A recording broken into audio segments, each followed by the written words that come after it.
माघ महा महत्तम अध्याय 16। हरे कृष्णा, राधे राधे।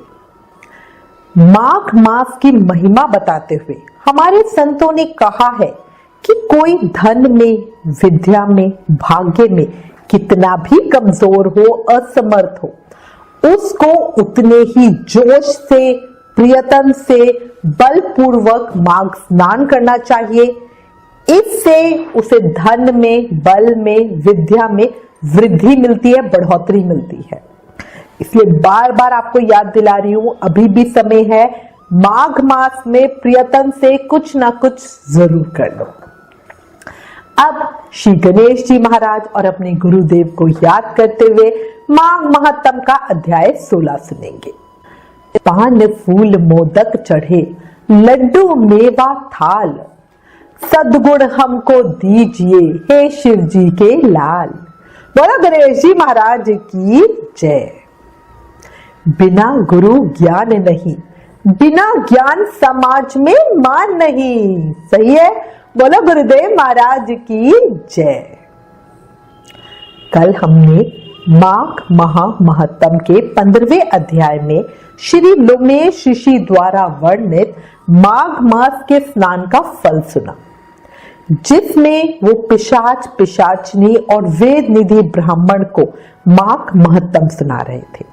अब आगे देव द्युति ब्राह्मण को भगवान विष्णु के दर्शन की कथा सुनाकर श्री लोमेश ऋषि बोले, भगवान विष्णु देव द्युति को अपनी अचल भक्ति का वरदान देकर अंतर्ध्यान हो गए। अब ये सुनकर ब्राह्मण देवनिधि कहने लगे, हे महर्षि, जैसे गंगा जी में स्नान करने से मनुष्य पवित्र हो जाता है, वैसे ही भगवान विष्णु और श्री देव द्युति की इस पावन कथा को सुनकर हम भी पवित्र हो गए। अब कृपया करके उस स्तोत्र को कहिए जिससे उस ब्राह्मण ने भगवान को प्रसन्न किया। श्री लोमेश ऋषि कहने लगे कि उस स्तोत्र को पहले गरुड़ जी ने पढ़ा, उनसे मैंने सुना। सो हे विप्रो, ये स्तोत्र अध्यात्म विद्या का सार, पापों का नाश करने वाला है। अब मैं आपको देवद्युति ब्राह्मण द्वारा कहा हुआ स्तोत्र सुनाती हूँ। कृपया सभी प्रेम और भाव से इस स्तोत्र को सुने, ये बहुत फलकारी है। ये ओरिजिनली संस्कृत का स्तोत्र है, पर मैं आपको इसको हिंदी का रूपांतरण सुना रही हूँ। प्रेम से, मन से, भाव से सुने। देवद्युति ब्राह्मण भगवान विष्णु को बोल रहे हैं, हे वासुदेव, सर्वव्यापी, चक्रधारी, सज्जनों के प्रिय, जगत के स्वामी श्री कृष्ण, आपको मेरा नमस्कार है। जब सभी जगत विष्णुमय है तो और किसकी स्तुति की जाए? जिस भगवान के श्वास वेद है, फिर कौन सी स्तुति उनकी प्रसन्नता के लिए की जा सकती है? जिसको वेद नहीं जान सकते, न वाणी न मन जान सकता है, उसकी स्तुति में अज्ञानी क्या क्या कर सकते हैं? सारा चर अचर संसार जिसकी माया से चक्र की तरह घूम रहा है, इसी से हे प्रभु आप चक्रधारी कहलाते हो। ब्रह्मा विष्णु आप ही हो। सारे संसार को उत्पन्न करने वाले ब्रह्मा को भी आप उत्पन्न करने वाले हो। जब जीव शरीर को धारण करता है, तब उसमें ज्ञान उत्पन्न होता है। तुम सब सुखों के दाता हो, इसमें कोई संदेह नहीं है। आपसे संपूर्ण सुखों को देने वाली बुद्धि उत्पन्न होती है। आप ही 5 कामेंद्रियां, 5 महाभूत तथा मन के विविध भाव हो। ब्रह्मा विष्णु रुद्र की कल्पना से आप संसार की कल्पना इसी प्रकार करते हो जैसे पिता पुत्री की। कवियों में जो रूप शोभा देता है, उन निर्गुण विष्णु भगवान को मैं नमस्कार करती हूँ। जिसमें ज्ञान रखने से श्रुतियों में कहे हुए कर्म को लोग करते हैं, उस पर ब्रह्म को मैं नमस्कार करती हूँ। मैं उस सतरूप हरि को, जिसको योगी लोग सब प्राणियों में आत्म रूप में देखते हैं, उपासना करते हैं, जिसको अद्वैत कहते हुए गाते हैं और यज्ञ करते हैं, उस माधव भगवान को मैं नमस्कार करती हूँ। मनुष्यों को माया तथा मोह में पैदा हुए विचित्र आभास, अहंकार तथा ममता को जानकर खो देते हैं, उन भगवान को मैं नमस्कार करती हूँ। संसार में मनुष्यों के मोह रूपी वायु से सदा भभकने वाली ज्वाला आपके चरण कमल की छाया पहुंचने से नहीं जलती, जिसके स्मरण मात्र से मोह, अज्ञान, रोग, दुख दूर हो जाते हैं, उन अनंत रूप को मैं नमस्कार करती हूँ। जिसमें मिल जाने पर और किसी दूसरे की इच्छा नहीं रहती, जिसको जानकर अद्वैतवादी आत्मा को देखते हैं। यदि विष्णु शब्द का अर्थ और उसके विषय का ज्ञान एक ही होता तो इस सत्य से ही हे माधव इस संसार की माया में फंसकर तेरे ही ध्यान में रत रहता। यदि वेदांत दर्शन में भगवान सारे संसार में व्याप्त है तो इसी सत्य से भगवान में मेरी निर्विघ्न भक्ति हो। जो बीज नहीं है तो भी बिना बीज के स्वयं विद्यमान है, सो वो विष्णु भगवान रूप रंग से हमारे बीज के टुकड़े टुकड़े को, जो सृष्टि, स्थिति तथा लय के लिए ब्रह्मा, विष्णु, महेश 3 रूप धारण करते हैं और कार्य में सत, रज और तम इन तीनों गुणों में विद्यमान है, वो भगवान मुझ पर प्रसन्न हो। जो देवताओं की प्रार्थना पर अवतार धारण करते हैं, वो भगवान मुझ पर प्रसन्न हो। जो प्राणियों के हृदय रूप मंदिर में निर्मल देव वास करते हैं, वो भगवान मुझ पर प्रसन्न हो। जो अविद्या पूर्ण संसार का त्याग करता है, जगन्मय आप हो, आपका बनाया हुआ विश्व आनंद करता है, आपके त्याग करने पर अपवित्र हो जाता है, उसका साथ करने पर भी तुम बिना साथ के बने रहते हो। विकार रहित जिनके चर्वक पंचभूत योग से पैदा हुआ चैतन्य मानते हुए उपासना करते हैं। जैन लोग आपको शरीर का परिणाम मानते हैं और सांख्यवादी तुम्ही को प्रकृति से पर पुरुष मानकर ध्यान करते हैं। जन्म इत्यादि से रहित चैतन्य रूप सदा आनंद स्वरूप उपनिषद जिनकी महिमा गाते हैं।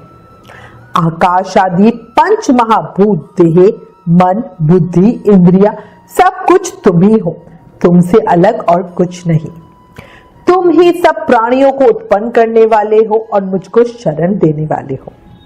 तुम अग्नि, रवि, इंद्र, होम, मंत्र, क्रिया तथा फल सब तुम ही हो। कर्म के फल देने वाले वैकुंठ में तुम्हारे सिवाय कोई नहीं है, मैं तुम्हारी शरण में हूं। सब प्राणियों के हेतु तथा उनको शरण देने वाले तुम ही हो। जैसे युवा पुरुष की युवती में और युवती की युवा में प्रीति होती है, वैसी मेरी प्रीति तुम में हो। जो पापी भी आपको प्रणाम करता है, उसको यमदूत ऐसे नहीं देखते जैसे उल्लू सूर्य को। प्रत्येक पाप मनुष्य को उस समय तक ही सुख देते हैं जब तक वो आपके चरण कमलों का सहारा नहीं लेता।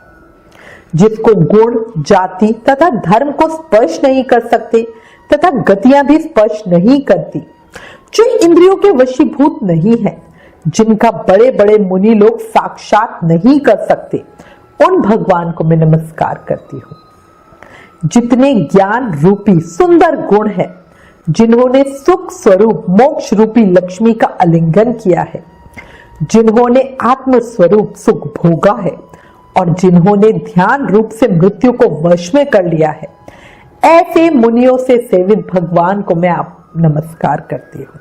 जो जन्मादि से अलग है, जिनको काम, क्रोध आदि दोष दुख नहीं देते, उन वासुदेव भगवान को मैं नमस्कार करती हूँ। जिनके ज्ञान की गति से अविद्या रूपी मल शुद्ध हो जाता है, जिनके ज्ञान रूपी शस्त्र से संसार रूपी शत्रु का नाश हो जाता है, उन दुखों के नाश करने वाले को मैं नमस्कार करती हूँ। जिस प्रकार सब स्थावर जगम संसार को उत्पन्न करते हैं, इसी सत्य से भगवान मुझको दर्शन दे। इस प्रकार उसकी सच्ची भक्ति देखकर भगवान ने प्रसन्न होकर उस ब्राह्मण को दर्शन दिए और ब्राह्मण की स्तुति से प्रसन्न होकर तथा उसको वरदान देके भगवान अंतर्ध्यान हो गए। वह ब्राह्मण कृतकृत होकर भगवान में लीन हो गया और शिष्यों के साथ स्तोत्र पढ़ता हुआ तपोवन में रहने लगा। जो कोई इस स्तोत्र को पढ़ता या सुनता है उसकी बुद्धि पाप में नहीं लगती और ना ही वो बुरा फल देखता है। इसके कीर्तन से मनुष्यों की बुद्धि, मन तथा इंद्रियां स्वस्थ रहती है। जो भक्ति पूर्वक इसके अर्थ को विचार कर इसका जप करता है वो वैष्णव पद को प्राप्त होता है। इसके सदैव पढ़ने से मन वांछित कार्य सिद्ध हो जाते हैं। मनुष्य सुपुत्र पाता है तथा धन, पराक्रम और चिरायु को प्राप्त होता है। इसके पाठ से बुद्धि, धन, यश, कीर्ति, ज्ञान तथा धर्म बढ़ते हैं। दुष्ट ग्रहों की शांति होती है। ये व्यथियों व अनिष्टियों को दूर करता है, दुर्गति से तारता है। इसके पढ़ने से सिंह, व्याध, चोर, भूत, देव, पिशाच और राक्षस का भय नहीं रहता। जो भगवान का पूजन करके इस स्तोत्र को पढ़ते हैं वो पापों से ऐसे ही अलग रहते हैं जैसे जल पंख से कमल। जो इस स्तोत्र को 1 काल, 2 काल या 3 बार पढ़ता है वह अक्षय फल प्राप्त करता है। जो मनुष्य प्रातः काल इस स्तोत्र का पाठ करता है वह इस लोक और परलोक में अक्षय सुख पाता है। वेद द्युति का बनाया हुआ ये स्तोत्र भगवान को अत्यंत प्रिय है और भगवान के दर्शन कराने वाला है। योग सागर नाम का ये स्तोत्र परम पवित्र है। जो कोई भक्ति पूर्वक इसको पढ़ता है वह विष्णु लोक में अवश्य जाता है। माघ महा महत्तम 16वां अध्याय समाप्त। पिशाच को मोक्ष कैसे मिला ये कल की कथा में जानेंगे। अंत में कहूंगी, हर व्यक्ति के पास मन चाहे कर्म करने की पूरी आजादी है, लेकिन उस कर्म के अनुसार परिणाम के लिए भी उसे स्वयं ही तैयार रहना चाहिए। सही कह रही हूं? याद रखो, सब कर्मों का खेल है, जो किया वो वापस आएगा। आज जो तुझे रुला रहा है कल कोई उसे रुलाएगा, याद रखना। इसलिए हमेशा शुभ कर्म करते रहो, कभी किसी का बुरा मत करो। अगर आज आप किसी को रुला रहे हो तो कल कोई आपको भी रुलाएगा, इस बात को याद रखना। और माघ के इस पवित्र महीने में शुभ कर्म करते रहना ये बहुत आसान तरीका है पुण्य कमाने का। इस महीने में किए गए किसी भी कर्म का फल हमें ज्यादा होके मिलता है। अच्छे कर्म करोगे तो भी ज्यादा होके मिलेगा, बुरे कर्म करोगे तो वो भी ज्यादा होकर मिलेगा। इसलिए अभी भी समय है, सब ठीक कर लो और हर समय, हर पल, हर सांस के साथ प्रेम से, मन से, भाव से जाप करते रहो। हरे कृष्ण कृष्ण कृष्ण हरे हरे, हरे राम राम राम हरे हरे। याद रखो, कलयुग केवल नाम आधार। सिर्फ नाम जाप से ही कृष्ण भक्ति, मुक्ति, प्रेम, शक्ति सब पाई जा सकती है। प्लीज इन वीडियोस को ज्यादा से ज्यादा शेयर करके माघ मास के इस प्रभाव को सबको बताओ। अपने शास्त्रों का ज्यादा से ज्यादा प्रचार करो, ये भी तो एक सेवा है। Please like, share and subscribe. Thank you. Hare Krishna.